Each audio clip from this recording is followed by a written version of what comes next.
Hello সবাইকে welcome আমার 1 minute কিচেনে। আশা করি সবাই খুব ভালো আছেন। আর আজকে আপনি দেখতে পাচ্ছেন আমার সামনে অনেকগুলি অ্যালমন্ডস। তো আমি এই অ্যালমন্ডগুলিকে ভালো করে ধুয়ে নিয়েছি, কেন কি আজকে আমি একটা নতুন রকমের জিনিস বানাবো। আমি ফার্স্ট টাইম ট্রাই করছি অবভিয়াসলি, কিন্তু অনেক টেস্টি হয়েছে এটাও বলে দিচ্ছি। তো ভাবলাম কি এটা আপনাদের সাথে শেয়ার করি। তো দেখছেন কি আমি অ্যালমন্ডকে ধুয়ে নিয়ে শুকিয়ে নিয়ে তারপর কিন্তু ভালো করে গ্রাইন্ড করেছি, যেখানে কোনো রকমে কিন্তু আমি জল টল কিছু অ্যাড করিনি। তো এখানে কিন্তু আমি অ্যালমন্ডটাকে ভালো করে গ্রাইন্ড করার পরে একটা কন্টেনারের মধ্যে এখানে রেখে দিচ্ছি।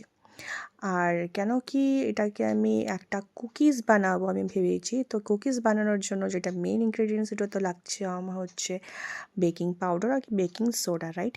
তো বেকিং পাউডার আর বেকিং সোডা আমি 1 টিস্পুন করে এখানে নিয়ে নিচ্ছি, আর ভালো করে এটাকে কিন্তু আমি মিক্সও করে দেব। আর কেন কি এটা অ্যালমন্ডের কুকিজ, তো টোটাল অ্যালমন্ড হবে। আমি কোনো রকমে এখানে ময়দা, আটা, কিছু সুজি কিছু আমি জিনিস কিন্তু এখানে অ্যাড করছি না। আপনারা চাইলে কিন্তু ইজিলি অ্যাড করতে পারেন, কিন্তু আমি চাচ্ছিলাম এটা পিওর যেন অ্যালমন্ড কুকিজ হোক, ওর জন্য আমি টোটালটাই অ্যালমন্ড দিয়ে বানাচ্ছি। আর এটার জন্য ডায়াবেটিক পেশেন্টও ইজিলি খেতে পারুক, ওর জন্য আমি এখানে কোনো রকমের চিনিও ইউজ করব না। এখানে আমি মিষ্টির জন্য হচ্ছে খালি আমি জ্যাগরি ইউজ করব, তার মানে হচ্ছে আমি খালি এখানে গুড় ইউজ করছি। আমি বাজার থেকে কদিন আগে হচ্ছে খেজুরি গুঁড়ি নিয়ে এসেছিলাম, তো ওটার জন্য আমি এখানে খেজুর গুঁড়ো দিয়ে দিচ্ছি। আপনারা চাইলে কিন্তু ইজিলি এখানে চিনি ইউজ করতেই পারবেন, কোনো প্রবলেম নেই। যারা মিষ্টি খেতে বেশি পছন্দ করে আর বেশি করে মিষ্টি দিতে পারবেন, কিন্তু আমি এটা অল্প হেলদি বানাতে চাচ্ছি কি এখানে আমাদের বাকি লোকজনও খেতে পারে। কেন কি ডায়াবেটিক পেশেন্ট অনেক আছে, ডায়াবেটিক পেশেন্টের সামনে যদি আমি মিষ্টি জিনিস খাই তাহলে একদম ভালো দেখাবে না। তো তাই আমি চাচ্ছি ওরাও যেন খেতে পারে, ওই জন্য আমি এখানে হচ্ছে চিনি না ইউজ করে নিয়ে চিনির জায়গায় জ্যাগরি আমি এখানে ইউজ করছি। তো ভালো করে আমি জ্যাগরিটা এখানে মিক্স করে নিচ্ছি। এটা মিক্স করতে করতে আমার অনেকটা টাইম লেগে গেছিলো, আর হাতও ব্যথা হচ্ছিলো, কিন্তু অনেকটাই শক্ত ছিল। তাই এটা আমার আধা ঘন্টা মতো প্রায় সময় লাগছে। তো ভালো করে মিক্স করার পরে এটার মধ্যে আমি এখন ঘি মেশাচ্ছি। যদি বাড়িতে ঘি না থাকে তাহলে আপনার ইজিলি কিন্তু বাটার মিশিয়ে দিতে পারেন, কোনো প্রবলেম নেই। কিন্তু আমি এখানে ঘি মেশাচ্ছি, এটা আমাদের এখানে দেশি ঘি। তো ভালো করে আমি বড় 2 চামচ কিন্তু এখানে দেশি ঘি মিক্স করে দিয়েছি।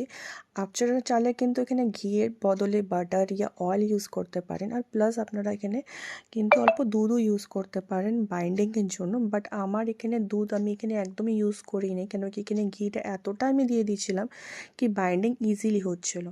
তো আগে আমি কি করলাম না, আমার নিজের সুবিধার জন্য আমি নাড়ুর মতো বড় বড় গোল করলাম, মানে মনে হচ্ছিলো অ্যালমন্ডের লাড্ডুই বানাচ্ছি বসে বসে।